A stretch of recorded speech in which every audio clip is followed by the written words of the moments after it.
Hey everybody, so the skills we're going to be talking about now are considering alternatives and observing themes and patterns. So, obviously, in the counseling session, you may consider alternatives. So, obviously, this is a little bit about reframing.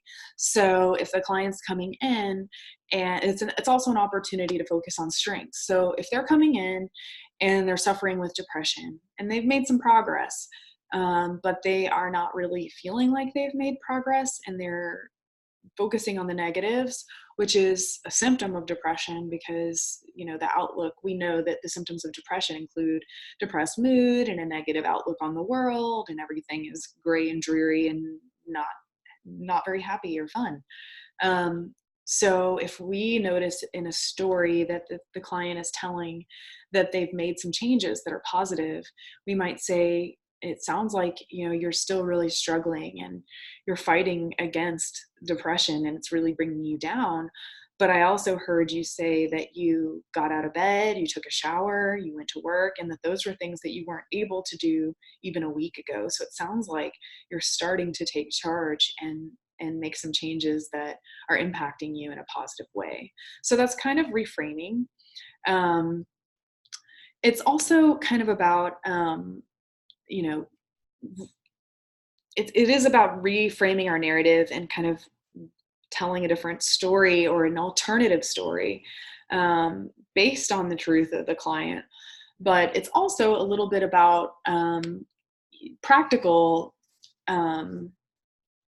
So some sort of practical way to consider alternatives. So this could be related to making choices. So it sounds like you've engaged in this pattern for a really long time and it hasn't been working for you. What are some other ways that you might handle this situation?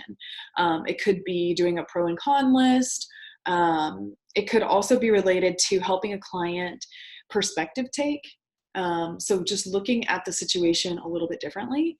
I've used this sometimes with helping clients gain empathy for someone else by asking them, how they might want to be treated and some ways that they might feel in the situation. And then you can kind of apply that to how someone else might feel based on what's happening in that, either in that person's life or in the way that the client has been treating that person.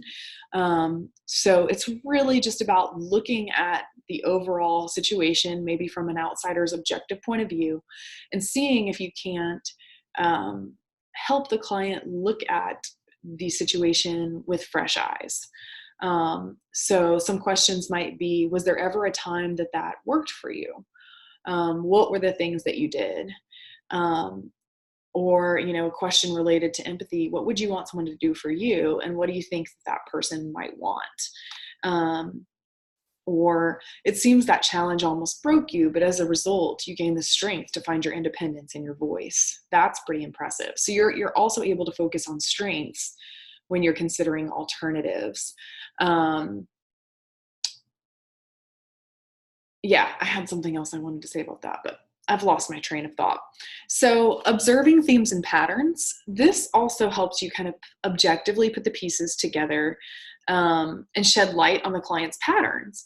So it can help the client gain insight into what's going on. So for instance, it could be something physical that you notice. Like, I noticed that every time you bring up your perpetrator, you start to wring your hands. What feelings come up for you in that moment? So that's noticing a pattern that happens in session. But it could also be about noticing patterns in the client's life. Like, it sounds like when you start to get too close to someone, you feel nervous and you start to push them away. Can you tell me more about that? Or, you know, it seems like every time we talk about your relationship with your mother, you can't remember the things you said to her. Is it difficult to talk about your part in your interaction with your mother? Or it's, there's just all kinds of things. We're really just looking at the themes and the patterns and the things that, by using these skills and by engaging in active listening, we're really listening to the themes that are present in the client's life. And when we start to notice those themes, we can reflect those back to the client and see what they make of it. They might admit, yeah, intimacy is really hard for me. And so eventually I need to take control and push someone away if they start to get too close. So that's what that tool can do for you. Awesome. Well, that's all I have on observing themes and patterns, and on considering alternatives. So we will stop there for now, and I will see you all later. All right. Bye.